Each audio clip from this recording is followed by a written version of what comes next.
Hello friends. Jharkhand में जेटेट की परीक्षा का आयोजन होने वाला है और इस वीडियो के माध्यम से हम जेटेट में पूछे जाने वाले कुछ सामान्य प्रश्नों के ऊपर चर्चा करेंगे। तो आइए हम बिना देरी किए हुए वीडियो को शुरू करते हैं और बात करते हैं पहले प्रश्न की। पहला जो प्रश्न है वह है कि बालक में सामाजिक भावना का विकास जन्मजात होता है, क्या आप इस कथन से सहमत हैं? पहला ऑप्शन है वह है कि पूर्णतः सहमत है, यानी कि आप पूरी तरह से इस बात को मान रहे हैं कि बालक में सामाजिक भावना जो होती है वो जन्म से ही होती है उसके अंदर। दूसरा ऑप्शन है संभवतः सहमत है, यानी कि सामाजिक भावना हो भी सकती है, नहीं भी हो सकती है। तीसरा जो है वह है कि असहमत है कि हाँ नहीं, बालक में जो है जन्मजात सामाजिक भावना नहीं होती है। और चौथा ऑप्शन है कि कुछ सीमा तक सहमत है, कि थोड़ा थोड़ा हो सकता है, थोड़ा थोड़ा नहीं भी हो सकता है। लेकिन यदि हम बात करें सामाजिक भावना के विकास की, तो बालक में जो सामाजिक भावना होती है वह जन्मजात नहीं होती है, यानी कि आपका सही आंसर जो है वो सी होना चाहिए। क्यों? आप में से कुछ लोगों को लगता हो सकता है ये लगे कि नहीं, बालक में जो सामाजिक भावना है वो जन्मजात होती है, लेकिन ऐसा नहीं होता है। क्योंकि बच्चे का जब जन्म होता है तो उसकी जब आंखें खुलती है तो वह अपने आसपास बहुत सारे लोगों को देखता है, यानी कि एक सोसाइटी में उसकी आंखें खुलती है और उसके अंदर जो पहली भावना का डेवलपमेंट होता है वह भी एक सोसाइटी के अंदर ही होता है, जिसमें उसके परिवार के लोग शामिल होते हैं। इसीलिए उस बालक में सामाजिक भावना का विकास होता है। यदि बालक को जन्म से ही किसी ऐसी जगह पर रख दिया जाए जहाँ उसके आसपास अन्य लोग ना हो, उसके अंदर सामाजिक भावना का विकास नहीं होगा। इसलिए जो सही आंसर है वह है बालक में जो सामाजिक भावना है वह जन्मजात नहीं होती है। दूसरा जो प्रश्न है वह है किसी बालक की शैक्षिक प्रगति दिन प्रतिदिन गिरावट की ओर जा रही है, तो इसका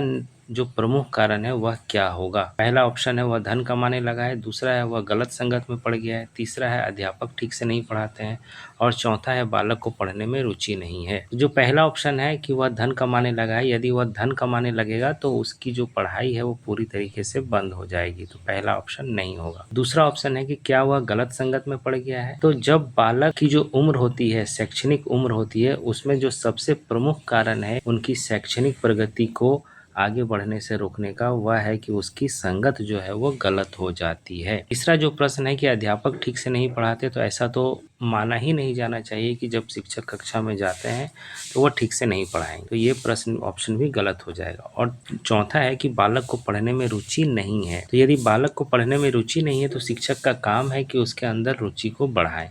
इसीलिए जो सबसे सही आंसर होगा वह होगा कि वह गलत संगत में पड़ गया है। नेक्स्ट प्रश्न है वर्तमान में नारी शिक्षा के संदर्भ में आपका मानना है कि यह पर्याप्त तथा उपयोगी है, यह अपर्याप्त एवं असंबंधित है, यह अभी थोड़ा और विकास चाहती है और इस पर व्यय नहीं करना चाहिए। तो जो नारी शिक्षा जो है वह क्या पर्याप्त तथा उपयोगी है? क्या वह जितनी शिक्षा नारियों को दी जाती है क्या वो काफ़ी है? नहीं, बिल्कुल काफ़ी नहीं है। उन्हें उनकी शिक्षा में और विकास होना चाहिए। तो क्या यह अपर्याप्त एवं असंबंधित है? जी हाँ, अभी के समय में नारी शिक्षा की जो आवश्यकता है वह अपर्याप्त है तथा असंबंधित है। तो जो सही आंसर होगा वो होगा ऑप्शन बी। अगले प्रश्न पर चलते हैं। साक्षरता अभियान में आप किस प्रकार अपना योगदान दे सकते हैं? साक्षरता अभियान में योगदान देने के लिए आपको क्या करना है? नौकरी करके, स्वयं को साक्षर करके, साक्षरता का महत्व बता के, या दो निरक्षर व्यक्तियों को साक्षर करके। तो इसका जो सबसे सही ऑप्शन होगा वो होगा कि दो निरक्षर व्यक्तियों को साक्षर करके आप साक्षरता अभियान में सहायता कर सकते हैं। एक अच्छा अध्यापक बनने के लिए क्या आवश्यक है? समृद्ध परिवेश और ऊंची पहुंच, व्यक्तिगत प्रयास और उपयुक्त प्रशिक्षण, स्वस्थ शरीर और खानदानी संपन्नता, और उपयुक्त शिक्षा और आर्थिक संपन्नता। तो समृद्ध परिवेश और ऊंची पहुंच अच्छा अध्यापक बनने के लिए जरूरी नहीं है। दूसरा है व्यक्तिगत प्रयास और उपयुक्त प्रशिक्षण। जी हाँ, यदि शिक्षक प्रयास नहीं करेगा और उसके पास उपयुक्त प्रशिक्षण नहीं होगा तो वह बच्चों को सही शिक्षा नहीं दे पाएगा। तो इसका जो सही आंसर हो जाएगा वो होगा ऑप्शन बी। नेक्स्ट जो क्वेश्चन है वह है कि कक्षा में धीमी गति से सीखने वाले छात्रों के लिए क्या उपयुक्त होगा? अध्यापक अतिरिक्त समय देकर उन्हें पढ़ाए, ऐसे छात्रों के लिए अलग कक्षाएं चलाई जाएं, या उन्हें कम गृह कार्य दिया जाए। ऑप्शन डी है जो यहाँ दिख नहीं रहा है, वह है पुरस्कार प्रदान कर उनका उत्साहवर्धन किया जाए। तो जो कक्षा में धीमी गति से सीखने वाले छात्र होते हैं, यानी कि जो कमज़ोर छात्र होते हैं, उन्हें उत्साहवर्धन की ज़रूरत होती है। उन्हें ऐसे प्रयासों की ज़रूरत होती है जिससे उनके अंदर पढ़ने की रुचि जो है वो जागे।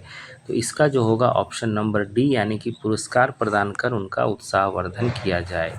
अगला प्रश्न है कि आपकी कक्षा का एक विद्यार्थी प्रायः विद्यालय में विलंब से आता है, ऐसी दशा में आप क्या करेंगे? उसे दंड देकर सुधारने का प्रयास करेंगे, उसके अभिभावकों की इसकी जानकारी देंगे, विलंब से आने का कारण जानकर उनके निराकरण का प्रयास करेंगे या प्रधानाचार्य से उनकी शिकायत करेंगे?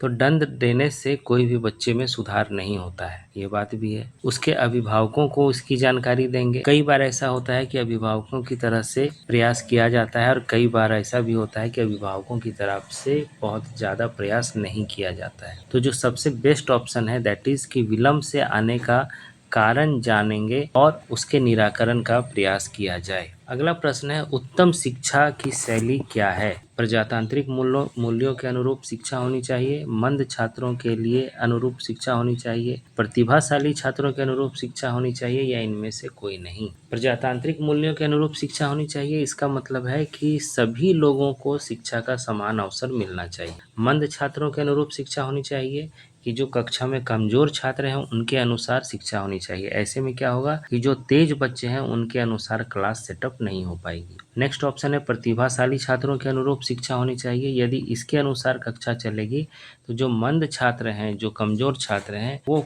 पीछे रह जाएंगे। और चौथा ऑप्शन है इनमें से कोई नहीं। तो जो सबसे सही आंसर है वो होगा कि प्रजातांत्रिक मूल्यों के अनुरूप शिक्षा होनी चाहिए, यानी कि कक्षा में कमज़ोर और तेज दोनों छात्रों का ध्यान रखकर कक्षा की पढ़ाई होनी चाहिए। अगला प्रश्न है अध्यापक होने के नाते छात्रों को गृह कार्य समय से करने के लिए आप क्या करेंगे?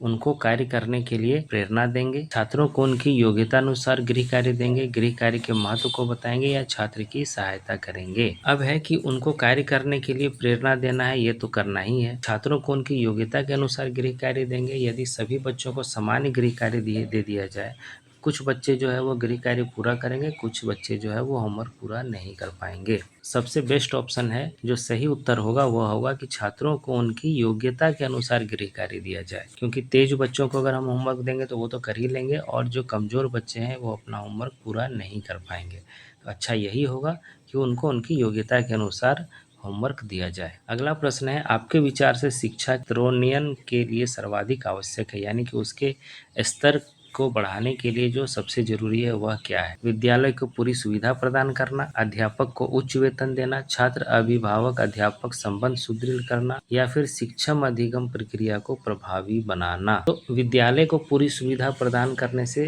बच्चों की शिक्षा में कोई स्तर में बढ़ोतरी होगी, ऐसा मुझे नहीं लगता है या ऐसा होता भी नहीं है। अध्यापक को उच्च वेतन देना, ज़्यादा वेतन देने से टीचर ज़्यादा पढ़ाएगा और बच्चे ज़्यादा सीखेंगे, ऐसा भी नहीं है। तीसरा है छात्र अभिभावक अध्यापक संबंध को सुदृढ़ यानी कि मजबूत बनाना। तो जो सही आंसर होगा वो होगा ऑप्शन सी, यानी कि छात्र अभिभावक अध्यापक को संबंध को मजबूत बनाना। इससे क्या है कि छात्र अभिभावक और अध्यापक तीनों एक दूसरे से जुड़े रहेंगे, सबकी सूचना एक दूसरे को मिलती रहेगी और इससे जो है वो छात्रों को ये पता चलेगा कि उनके अभिभावक भी उनकी पढ़ाई लिखाई से संबंधित सारी जानकारी रख रहे हैं, तो वो पढ़ाई पर ज़्यादा से ज़्यादा ध्यान देंगे। अगला प्रश्न है आपकी राय में अध्यापक का सबसे महत्वपूर्ण गुण क्या होना चाहिए? देश प्रेम होना चाहिए, खेल भावना होनी चाहिए, विद्वता होनी चाहिए या व्यावसायिक निष्ठा होनी चाहिए? तो शिक्षक के अंदर देश प्रेम तो होना ही चाहिए, तभी वो बच्चों को अच्छी शिक्षा दे पाएगा। खेल भावना भी होनी चाहिए ताकि वो आवश्यकता अनुसार बच्चों में फिजिकल एक्टिविटी भी करा सके। विद्वता भी होनी चाहिए ताकि वो अपने सब्जेक्ट के ऊपर अच्छा कमांड रख सके। लेकिन इन सबसे जो सबसे ज़्यादा महत्वपूर्ण है वह है कि शिक्षक के अंदर व्यावसायिक निष्ठा होनी चाहिए।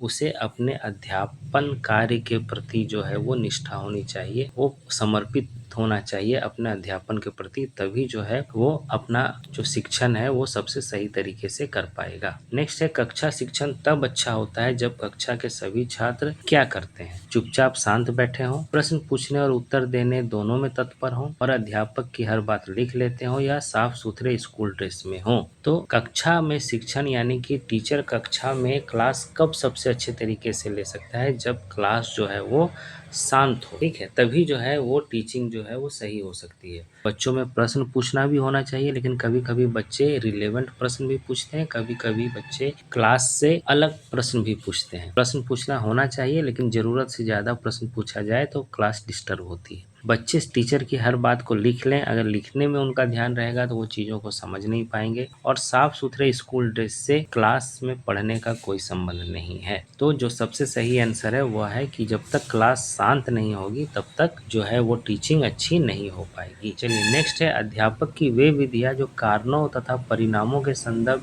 संबंधों की खोज करती हैं वो क्या होती है। तो टीचर की कौन सी विधि जो है वो कारण, किसी घटना के कारण और उसके रिजल्ट के संबंधों की खोज करती है। विकासात्मक, तुलनात्मक, उपचारात्मक या प्रयोगात्मक। विकासात्मक में क्या होता है कि हम कम से शुरू करते हैं और अधिक की तरफ जाते हैं, यानी कि पहले छोटी छोटी चीज़ों को बच्चों को बताते हैं और फिर धीरे धीरे जो है वो कठिन चीज़ों की तरफ जाते हैं। हमारा टीचिंग जो है वो आसान से कठिन की तरफ जाता है।